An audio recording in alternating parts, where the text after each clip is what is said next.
Interesting topics, engaging conversations, inspiring messages, making a difference. It's life, health, family, marriage, divorce, and so much more.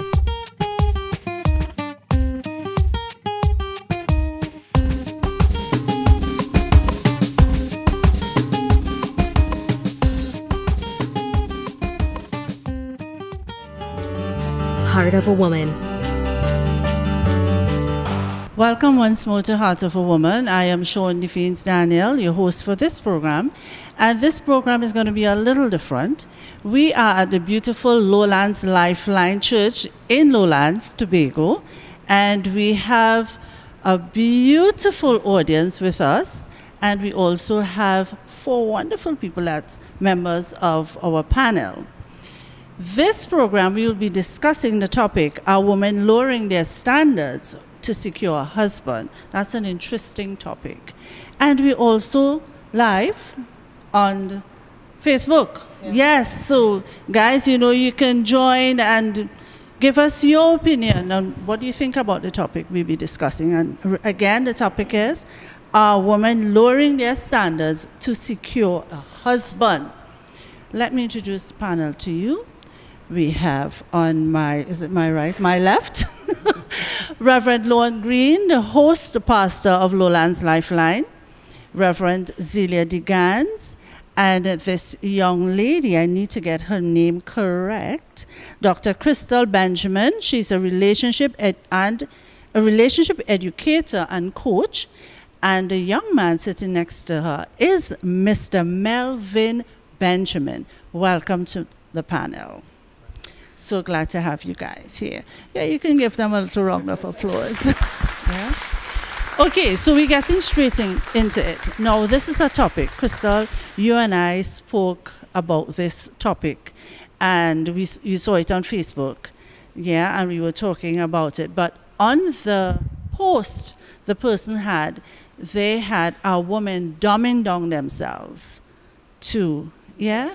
So I'm going to start first with you, because this all started with both of us talking about this. So are women dumbing down themselves, or are we lowering our standards today to find a mate? Interesting. And Sean, let me just say thank you for changing the language of it all. I didn't enjoy dumbing down at all. Neither did I. It was just a negative word, just a negative connotation, and it just rubbed me the wrong way when I read the article. Yes, yeah. I see dumbing down as one issue and perhaps lowering standards or even marrying down as just different issues altogether. And I think at the end of the day, what we want to look at is, in terms of marriage, you feel as if you have appropriate persons to marry. Is the marriage market, as they call it, in terms of the accessibility or availability of partners who are similar to you or on the same level as you are? Is that favorable right now for women? Is it favorable for men? And I think that is the greater issue, as opposed to saying dumb and dumb. Dumb and dumb, yeah. Great. All right, so we will continue talking about that. Let me talk to one of we have some handsome gentlemen here. Agree? Mm-hmm. Yes? We take. Reverend Lowen, in your opinion, what is, and I think I'm going to ask everybody on the panel this question, when we talk about lowering standards, in your opinion, what do you think that is? Could you define that? Your own thoughts on it. Not Webster's dictionary thoughts, but your own thoughts. Thanks.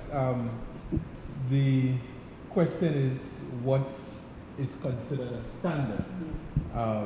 Because sadly or unfortunately, some folks, both male, both female, do not have a standard. And if at all they have a standard, the question then is, what is that standard? Where does that standard have its roots or its basis? And of course, for the Christian audience, we would understand that the standard that we must go with is a standard that we can see from the Word of God. Mm-hmm. And so the challenge is that young woman her values, her standard, is it as a result of what comes out from the Word of God? Or is it what society portrays? And if it's a matter of what society portrays or what the television portrays, then the challenge that you would have is that that young woman would already have a very low standard. And the question would then be, if they are lowering that already low standard, which sadly is what I believe happens sometimes, especially in the Christian community. Now, the Bible tells us about a good man, a husband, and what the Bible speaks about in terms of a husband is somebody being a provider, somebody who is loving, somebody who is caring, someone who loves God. And we need to ensure that for the young woman who would seek to have a standard of a husband, it must be based on what the Word of God says. Great, so we can all go home now? That was good, but yeah, so I'm seeing the panel, they're shaking their heads, so you're all in agreement. But I still want to know, in your opinion, if you agree, if you disagree, Reverend DeGans. Okay, I totally agree with what Reverend Lon has said, because you're looking at standard, and people set standard based on their morals, their values. As we say, for the Christian, it's based upon what the Word of God says. And for the world, it's based upon what is happening now. And a lot of people trend marriage, or they trend because, we are into the trending. And so, in one sense, if trending marriage means that it's about having two partners, or it means that my standard represents XYZ, this is what is happening in society now. There are different trends. And so when we look at that, you're wondering, are they lowering their standard? They may say, okay, the standard that may be set in 2016 is different from the standard that is set right now. And so I must be with the standard. And what we are seeing happening is you have divorces, you have several stuff. I'm shifting the whole thing. And standard mean that there is a requirement, there is a baseline for which you would jump off from. And for us as Christian, or from the Christian point of view, God outlined it in His Word. And what we are finding is that the church, or young people in the church, or young women, because not much is being said about marriage, and not much teaching is happening about what constitutes a good husband, a good marriage, then the standard that they are bombarded with is what they see on the television, what they hear on the radio, or what they would see on social media. Reality TV. Reality. And exactly. And for them, this is the standard. And if I am not meeting this standard, then I would have failed. And nobody wants to fail. So they have set their standard to something that is totally out of the Word of God. And we are finding that because you don't have that teaching and that sharing coming from the pulpit or from small groups within the church community. Excellent. And you can give them a round of applause for that. That was good too. Mr. Benjamin, let me hear your thoughts. Thought she was going to get away. I like the fact what Reverend say about having standards. What I would add to that is basically looking on from where this whole discussion started off, a woman dumbing down their standards, is that what they view, what they value. Is it because a guy has a nice car? Is it because, so that means he's high in standards? Is it because he has a doctorate? Is he high in standards because of that? I think at the end of the day, we all want love. We all want to feel love. We want to have that in our life. And it's about identifying the correct standards in an individual that would would be able to encourage that environment where you will feel that love. And this is where a lot of ladies sometimes they kind of fall off the rails in trying to identify those standards, right? I think all women like to be comfortable. All women want to be protected, secured. And as the Reverend say, the Bible say a man has to provide. Now, we're not back in the bush. We don't need to hunt food to provide. Well, in Tobago. So when we look at providing, I think it takes on a different role for men nowadays than what it would have been back then. I mean, yes, women are benefiting greatly from education more than men. So obviously they're going to get jobs paying more. But that is not all. They still wouldn't feel the need of love. And it's about really understanding and identifying where those standards are that in other person. And it's vice versa because like since I've moved to Tobago, a lot of guys is like, make sure she could cook.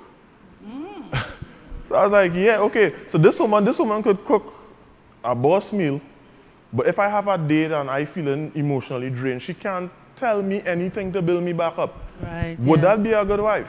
Yeah. So, you know, it's on both sides. Correct. Correct. Sorry.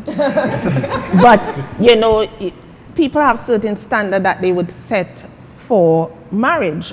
And once that standard is not met, then they're saying, I think I have the wrong mate or I made the wrong choice.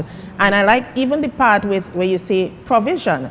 Because for some people, yes, I am providing, but then a woman may say, okay, you are providing just enough, but I want you to provide even more because I am at a certain level. Right. So then you are not meeting my standard, I thought, and then these are where the little things come in. And then the educational part of it, I set a standard. And I heard you say that women are benefiting more. I don't think they are benefiting more, I just think that they have allow themselves to be educated right. so that they can reach a certain level, because you are hearing a young woman say, I don't need a man. Right. But I think in looking at the whole situation like that, women are actually doing that based on a defense mechanism from the hurt they've seen previous generations of women had to face at the hands of men. So now it's like, okay, so I see my grandmother, I see my mother went through something, so now I am going to equip myself so I would never end up in that position.